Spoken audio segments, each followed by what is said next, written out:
that the guy from before is in the house. My ass. Cluck Vinny. Cluck my sister.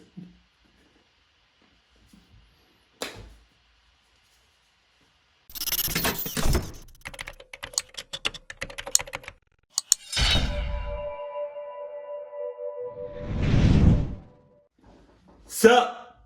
I'm recording.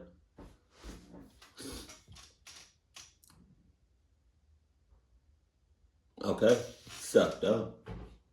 You got your snacks, your cuddle buddy, and your Adidas. Check, check, check. Sorry.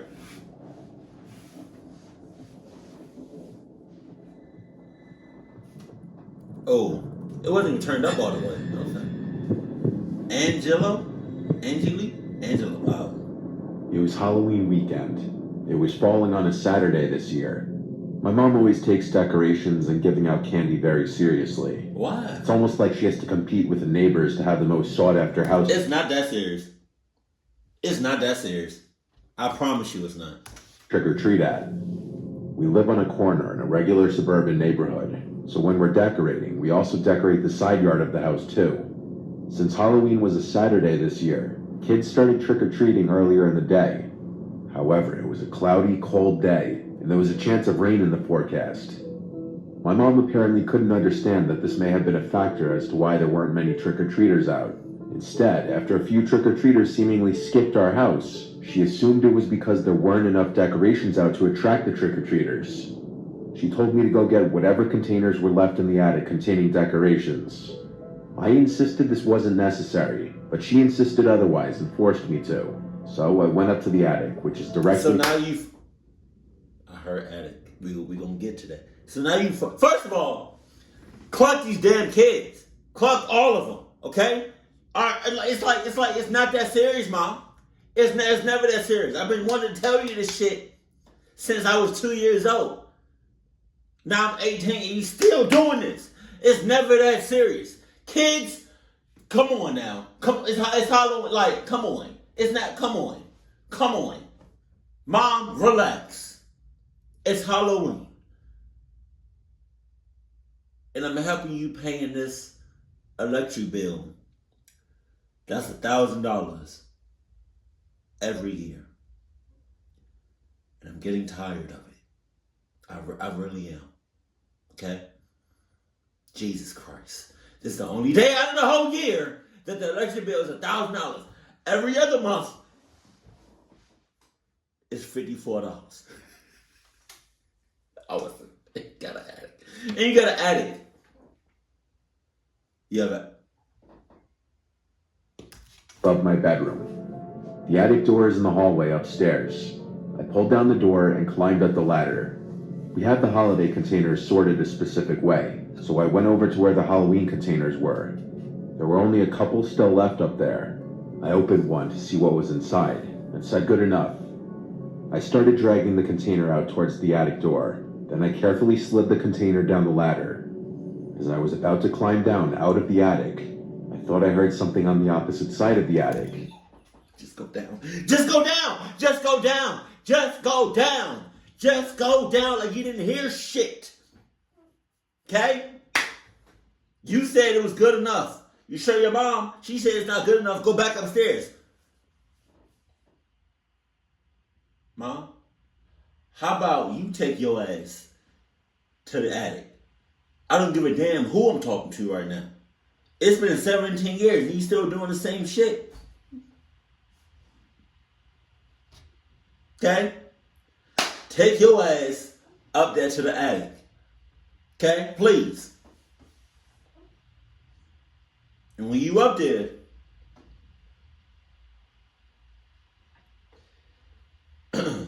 I heard something too. Yeah, I'm gonna lock the door behind you too. Like a piece of wood cracking under the weight or pressure of something. I looked over to the wall of containers in the far corner. It's an attic though. The sound of wood snapping or cracking really wasn't that weird. Man. I climbed down out of the attic and brought the decorations downstairs. From there, my mom and I put out some more decorations in the front yard. It was really windy and felt like rain at any second. There really weren't many trick-or-treaters at all. My mom was disappointed because she goes all out with the candy too. She's always been one of those people who makes a bunch of homemade goodie bags. Homemade goodie bags? Homemade candy? You got all of that. I don't trust that shit. I barely trust the candy at Walmart. The only way I might even consider, if I was like younger, the only way I would ever consider getting candy from a neighbor, and this is probably like in a different universe, is if they have an offering the Ferrero Rocher candy. I don't know if that's how you say it. But hopefully I remember to show a picture of what the candy is, because that's my favorite candy in the whole world. Jesus. I might get clucked up if somebody, offering they got some Ferrero. Don't say you got Ferrero Rocher candy and then not show me it. Like, I'm not going to eat, but if you show me it, and if you got a whole bunch of them mother cluckers, that might be it for you, boy. I might go down. That or some like Orville Redenbacher popcorn. A bunch of different candies inside. I could see how upset she was that she wasn't going to give most of them away at this rate. It's not that serious. The day progressed, and I was in my room playing video games on my laptop, while my mom was downstairs in the living room and kitchen handing out candies to the few trick-or-treaters that would come.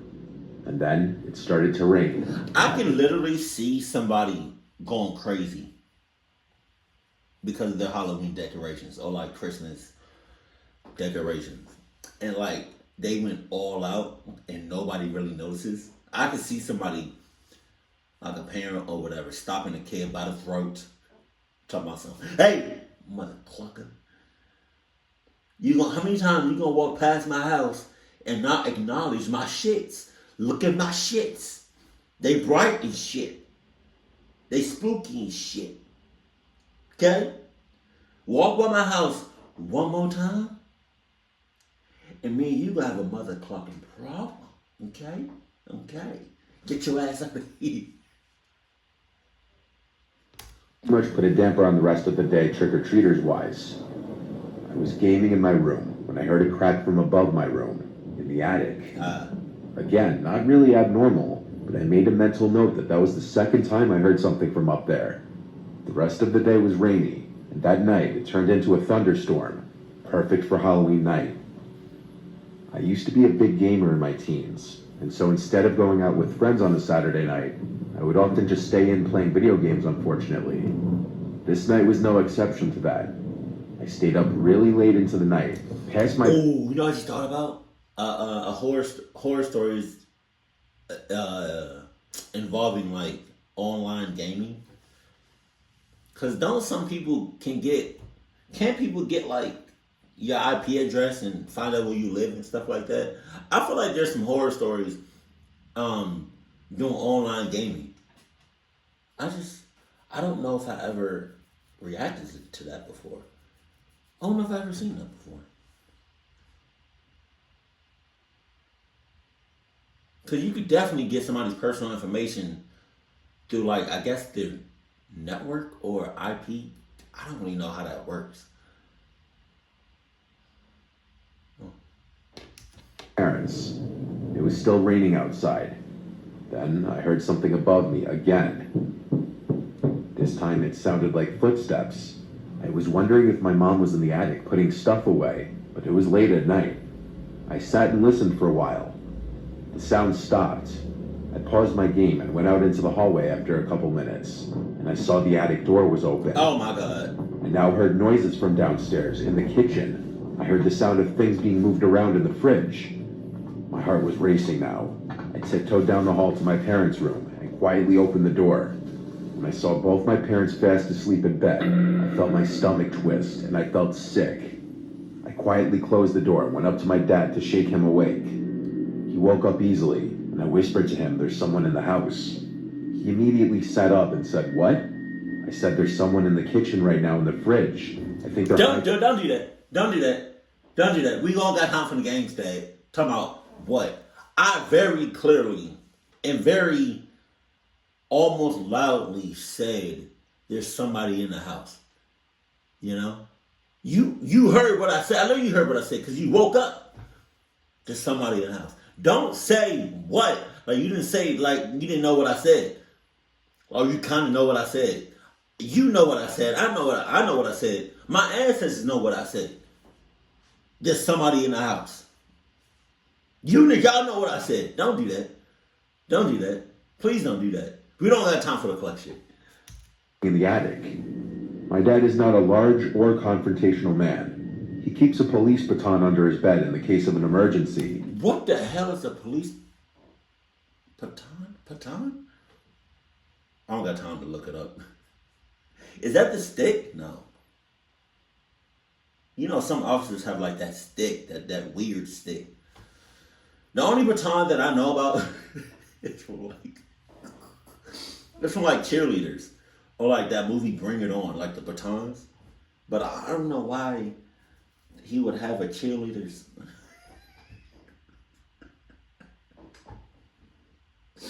I'm so stupid. I'm gonna look it up. Why did Indians come up? He keeps a police baton under his... But is it baton or paton? Police.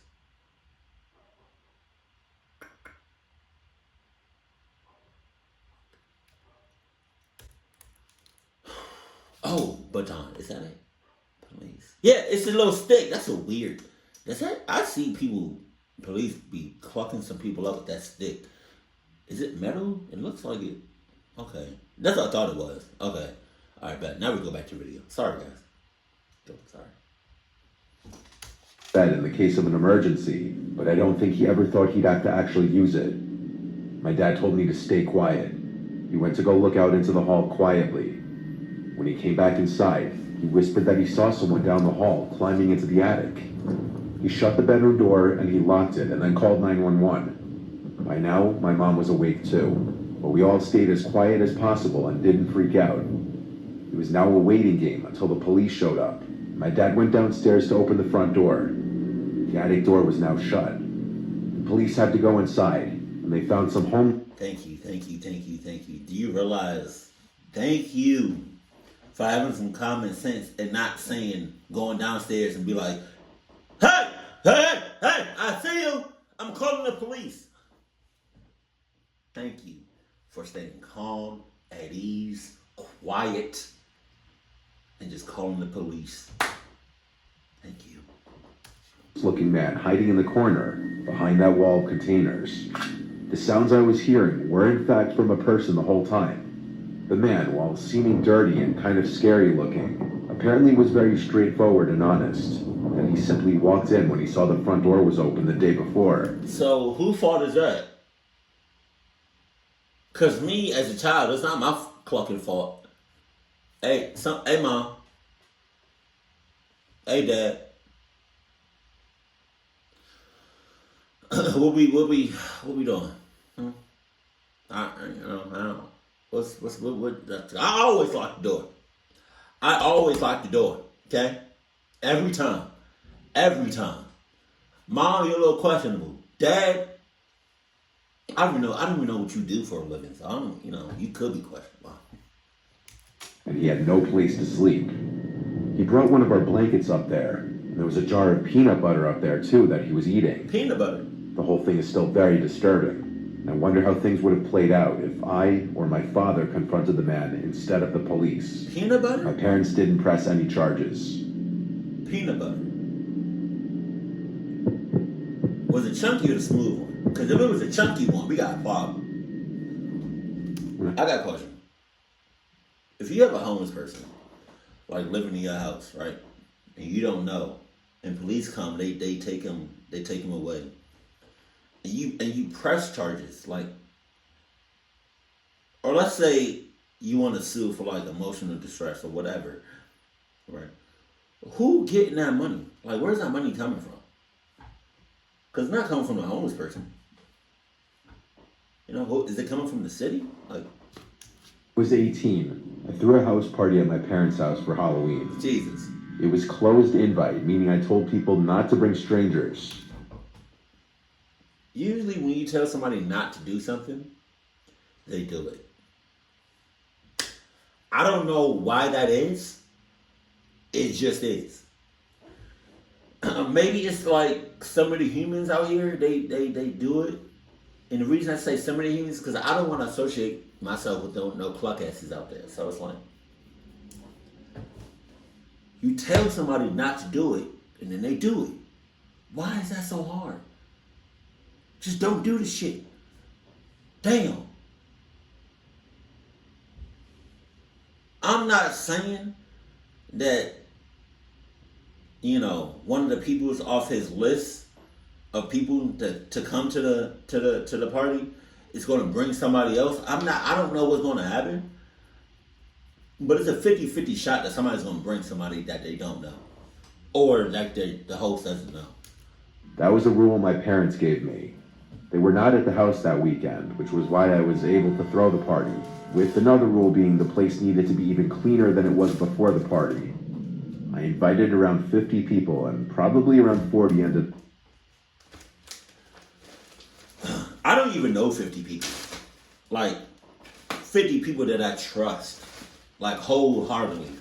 Like, I would give you the Adidas off my... I don't know if I would give them the Adidas off my back. Because, it's Adidas. But I don't even know 50 people that I trust. Nah, I don't even know 40 or 30. Shit, maybe even 20. Maybe a cool 10. Showing up. The party started around 6. It was starting to get dark out. It would be partially in the backyard and partially the first floor. My parents left me money for refreshments like sodas and food to leave in the kitchen for people to take. I told my parents it would be a non-alcoholic party, but I think they knew that was a load of shit. My friend who's a few years older than me brought his DJ equipment to DJ, and the party was in full swing by dark. Everyone seemed to listen and not bring strangers, because I recognized everyone. Just about everyone came up to me and greeted me after entering. I didn't drink too much because it was my party and I wanted to be somewhat responsible, but everyone else was getting drunker the later the night went. Eventually one of my friends came out of the house after getting food, and he asked who that guy in the skeleton bodysuit inside the house was. Okay. I didn't recall seeing anyone in a bodysuit costume, so I went inside the house, where there were a few people hanging out in the kitchen. I asked if they saw someone wearing a skeleton bodysuit, and someone told me yeah, it seemed like he was snooping around the house. I grew concerned when I heard this, and I asked if anyone invited him or knew who it was. No one inside knew him.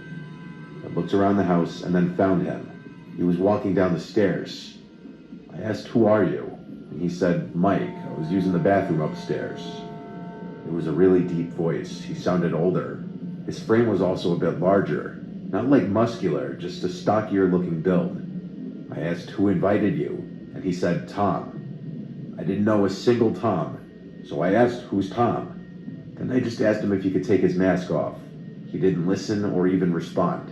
He just walked past me towards the front door, then he left. Oh no. I ran upstairs to check if any of the rooms had been gone through, and if anything had been stolen. All the doors upstairs, except for the bathroom door, were closed, and after a quick look, it seemed nothing was stolen. So I went to lock the front door, and then I told a bunch of my friends about how weird that just was. I went outside to ask a few friends if they knew who invited the skeleton guy, and not a single person knew who it was. Eventually, I gave it a rest. The party was winding down around midnight. Most people were starting to leave.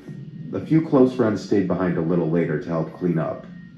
After all was said and done, it was a successful party. When everyone was gone, I started getting ready for bed. One of my friends, Vinny, stayed over on the couch downstairs. After brushing my teeth and changing into pajamas, I decided to go hang out with Vinny in the living room for a while. Pause. We had some drinks and just watched funny YouTube videos on TV. My video? My little sister, who was 14, was asleep by now. She didn't hang outside with the party because she was too young. We were being quiet so as not to wake her, but when Vinny and I both heard noises from upstairs, it seemed that we woke her up.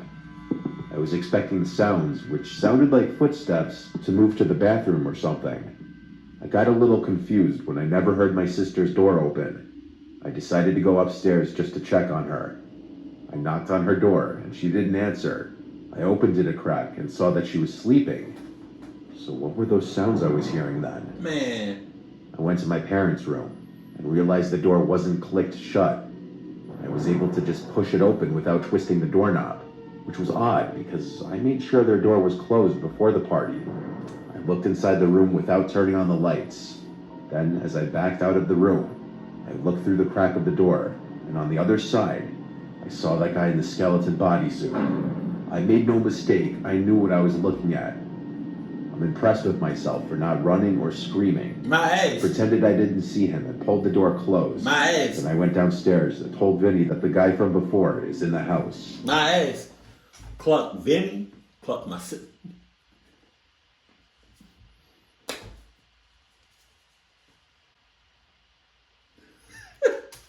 I had him call 911 and tell them that there's an intruder in the house, while I tiptoed back upstairs to my sister's room, went inside, and shook her to wake her up.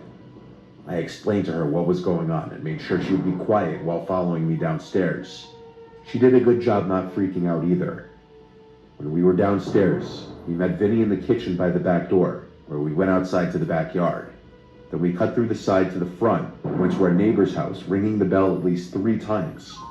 Our neighbor let us wait with him for the police. Nah. But at some point before the police got there, that guy escaped through our parents' bedroom window. I know because the window was now open. Their closet door was also open, where my dad keeps his safe. It's as if it were someone who knew about the safe being there that tried breaking into it or just taking the whole safe out from the floor. It was obvious how the man broke in. He simply just walked into the party again. It could have been any number of people, though. We never found out who it was. And that's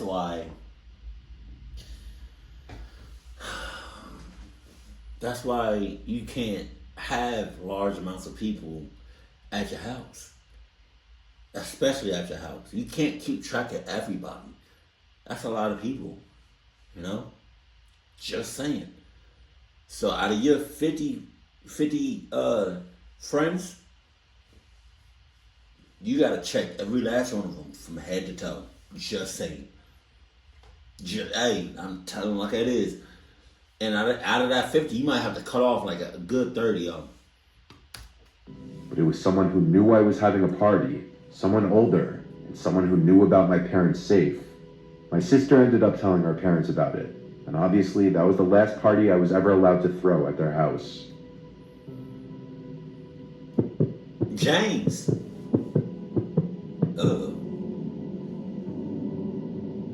This happened in 2016, Right. when I was 15. This would be my last year trick-or-treating on Halloween, so I wanted to make it a big occasion. My mom is pretty laid back, so it turned into a huge multi-day thing for me. The day before Halloween. Go back. He's sus as hell. I don't know why his mouth was open that wide. Look, on the left side. Oh, he eating something. Right? Okay, boy, mouth wide as shit. Pause. Why is that blue? What is that? Looks like a pool? The day before Halloween, I would have a sleepover with my friends Davis and Zach. Oh, that's Skip wild. school the next day on That's not a pool. That's somebody's headlights. Okay. Halloween, trick-or-treat with Davis and Zach, and then have a sleepover with just my girlfriend Amber and I. This story carries into both nights, so I'll try to explain the best I can. My basement had just gotten renovated into a man cave, Alright. so obviously my friends and I wanted to stay down there for the night. The basement had a long hallway right to the man cave, and the light switch to the hallway didn't work. It had a pretty creepy vibe, but for tonight, that would be a good thing. My mom made us cookies, and then we went down into the cave. It was around 11 p.m., and we had just finished watching the original Scream. Our second movie of the night would be Paranormal Activity, which none of us had watched before, and that's why I picked it. I remember pausing the movie not even 30 seconds in because of the motion-detected light in the backyard turning on. It lit the whole room up, ruining the creepy vibe we had going. So I waited for the 30-second timer so it would turn off, and then unpaused the movie. Then after about another 30 seconds, the light went off for a second time, and I started getting annoyed. Davis asked me what kept making it turn on, and I said I had no clue. 30 more seconds passed by, and the light turned off again, and I played the movie again. It was at this point I wanted to know what the hell was going on, and so I asked for Davis and Zach to come upstairs with me so I could see what it was. They agreed and went up the stairs to look through my back door. By the time we got there, the light in the backyard had turned off, so it was hard to see. We stood for 5 minutes waiting for something to happen, but nothing ever did. We went back down to the den and decided to turn off the movie for the night and just sit on our phones and talk. We weren't really invested in it anyway. About 2 hours later, everyone was asleep except for me. I was just scrolling on my phone when the familiar glow of the motion light came through the window for now the 4th time. I was exhausted though, and so I figured it was just another group of kids trying to prank us or something. But the more I thought about it, the less it made sense. I figured I would check the backyard one last time. And just like I thought would happen, no one was out there. I gave up, so I went back down to the den and called it a night. The next night came in the blink of an eye. The next thing I knew, I had a bag full of candy. I felt kind of sad. In a way, this was like my childhood ending. However, I figured I should just try and enjoy the night and not reminisce. It's not that serious. At this point, I still had lingering thoughts about the previous night, whether I should tell Amber or not. She was scared of everything, and I didn't want to ruin a night with her over a story. We were at one of our last houses on the route we took, when Amber let out a loud yell in pain. We asked what happened, and then she told us that she had a rock thrown at her. Jesus. I turned around to find some guy in a clown mask standing around 15 feet behind us. This was amid the clown epidemic. I told him to get lost, but he just stood there. What? Go back. And then she told us that she had a rock thrown at her. I turned around to find some guy in a clown mask standing around 15 feet behind us. Okay. This was amid the clown epidemic. I told him to get lost, but he just stood. That clown epidemic that happened a few years ago, that I will always remember that shit. I'd never encountered no clowns, but I was either a city close or a state close. There. I analyzed him a bit more and realized this guy looked like a grown man. He only had a clown mask on also. The rest of his quote-unquote costume was just normal clothes. We kept walking, but all the man did was stand there. It was at this point we called it a night and skipped the last few houses out of anxiety. We went back to my house so my friends could get picked up. And just like that, it was just my girlfriend and I looking at candy on the floor in the den. She asked if we could watch a movie, and so I decided that I would just turn on Paranormal Activity again later that night to finish it. I remember the scene in the movie perfectly. It was Mika walking around to find his girlfriend, when suddenly the screen went black, and the dimmed lights in the cave turned off. My girlfriend and I looked at each other. I realized the power went out. This immediately made me start to get paranoid. The power had never gone out in this house unless there was a storm. I checked my weather app, and it said it was normal conditions that night, not even a little bit of rain. I told Amber to stay in the cave, but she felt scared down there, so she decided to come upstairs with me to see what was going on. The generator to the house was in the backyard, and that's when I got the terrible feeling in my stomach. The thoughts of last night creeping back to me, and this time I didn't have Davis and Zach with me, and Amber wasn't very strong. All the worst thoughts came to my mind as I opened the sliding door to the backyard. All I heard was crickets chirping. I figured that maybe I was just overthinking. Amber and I passed by the motion light, which didn't kick on now. I was about 5 feet from the generator when I thought I heard a twig snap.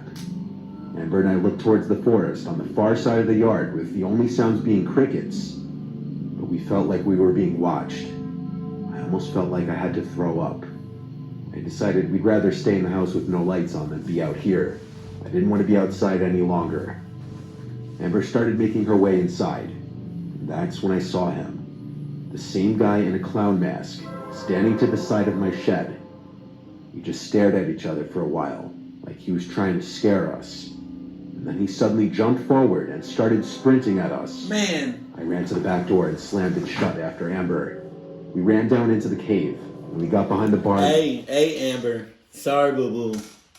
If a clown coming full force and running the hall with ass, full speed at me, shit, I gotta do it. I gotta do what I gotta do, baby girl, sweetheart. If you're not behind me, the second I enter the house, tough. I don't care if you're 2 seconds or a second and a half behind me. If you're not on my ass and I close them doors after you get inside the house, tough. Corner of the room. That's when I realized I never locked the back door. You ass. And we heard a slam from upstairs. You cluck ass. Now everything was silent in the man cave. Amber started texting 911 because she was too scared to talk. I did not know you She could text. explained that there was a man in the house. Minutes felt like hours. It must have been like 10 minutes tops. And the sound I had been dreading to hear came. The basement door opening. I heard footsteps come down the stairs and down the hallway. My girlfriend was breathing too loud. I had to cover her mouth. Shut it up. I heard footsteps come towards our direction and stop. I was starting to think my only option might be to fight if he finds out where we were. I grabbed a beer bottle from behind the bar and prepared myself mentally to fight if I had to. The room stayed silent for quite a while, but then we heard sirens come from outside. I realized this was the perfect distraction and moment to strike. In a fraction of a second, I got up, ran at him, and swung at his head with the bottle, but I tripped and fell after I swung, and I hit the ground. I looked up to see that man with the clown mask from earlier. I think his mask somewhat blocked my swing because he barely flinched. I realized this was a stupid idea because it seemed like he was about to go back upstairs after hearing the sirens anyway. He looked down at me on the floor. I was about to yell at Amber to run as I laid on the floor, scrambling to get up. My legs felt numb, and I realized my life could potentially end right now, but the police could be heard outside. The man stared for another moment before running up the stairs, and then we heard the back door open and slam again. I ran upstairs to let the police in and told them he went out back. And of course you're wondering, the answer is no, the police somehow never caught this guy to my knowledge. Damn. I can't go down to that man cave alone anymore without feeling anxious, even to this day. So we would hang out at Amber's for a while after that. There's nothing I can do but look back and be grateful that we're still alive. I'll never forget that feeling of looking up and seeing that clown mask staring down at me as I flailed on the ground. It would have never happened. You would have never fell. Y'all would have never made eye contact. None of this would have happened if you would have just hauled ass. But nah, you want to take shit in your own hands. You want to be, Mr. Strong Man. You want to be brave and shit. No, Edgar, that's not what we doing. That's not what we doing. You see a clown, you mother fucking haul ass or you beat that ass. Just saying, keep it cool, keep it classy, and I love you. Stay happy. My family.